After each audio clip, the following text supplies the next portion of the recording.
these drills he devised of load, aim, and shoot, load, aim, and shoot, load, aim, and shoot, without having a human being cognitive thought or any kind of compassion come forth about the damage you were doing when you shot and killed something, torture and damage. But it was just sort of a robotic-like response that he was drilling and training in to these commanders and soldiers. He was this Amsterdam commander.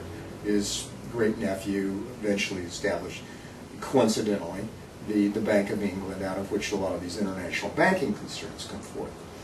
Subsequent to that, the first major corporations in the United States were the railroad corporations. And they were peopled by, in the managerial positions, by the U.S. U.S. Army Corps of Engineers.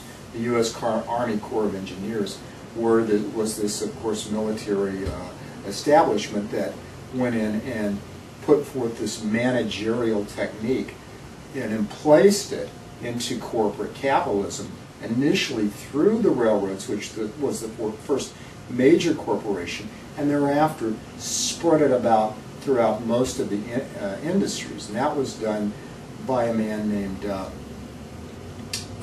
Frederick Winslow. His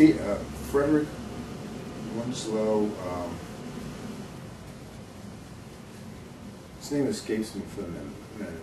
Frederick Winslow Taylor. I'm sorry, Frederick Winslow Taylor, who was the essentially at the end of the 19th century. He was the developer of something called scientific management. He was the one that devised how to take these militaristic operations, these mindless kind of routinized scenarios for human beings where they had no cognitive thought or creative process, and reinvest them in the assembly line, in the labor force. And out of that came this kind of routinized labor force that only the top echelon was allowed to think a cognitive thought. And the labor force itself was supposed to be this efficient, machine-like robotization of humanity. And that sort of has pervaded the issue throughout the labor force. Now this concept of this hierarchical strata, this militarist hierarchical strata, with you have a few plutocratic elites who are allowed to design, think, and motivate and make decisions, and sort of this robotized labor force at the bottom. And that's kind of pretty much where we are today. And in the next sermon in regards to this, I'll talk a little bit more about how this is specifically done in the financial services industry and the big banking industry at large.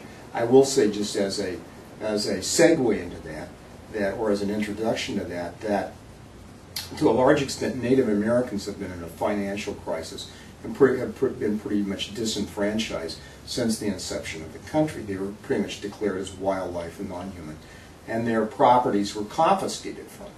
Now that definition of non-human is just being enlarged to a greater and greater extent in the population, into the labor force, and their rights and civil rights are being confiscated, and they're being shuttled into that same definition of non-human. It's sort of like welcome to a reservation or welcome to the FEMA camp. It's kind of the same thing, you know. So it's the settlers who kind of turned a blind eye and were actually participatory in exterminating Native Americans and confiscating their property. That position now is being filled by the financial services industry, who are confiscating the property of the labor force, and they think they're insulated, and they're turning a blind eye in the same way the settlers in the 18th and 19th century did to Native Americans.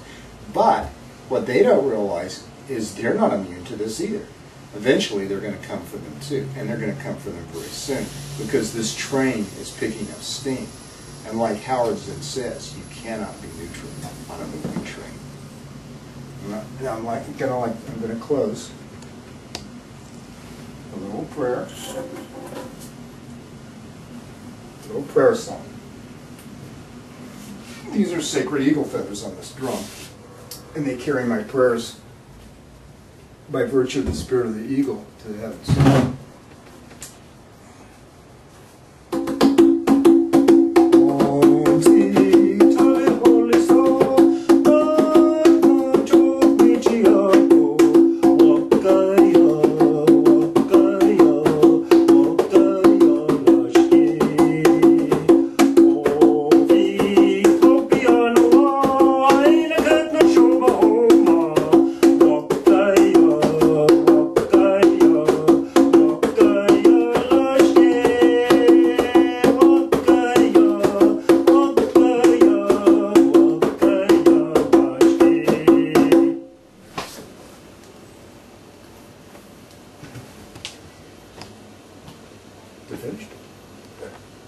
How's that?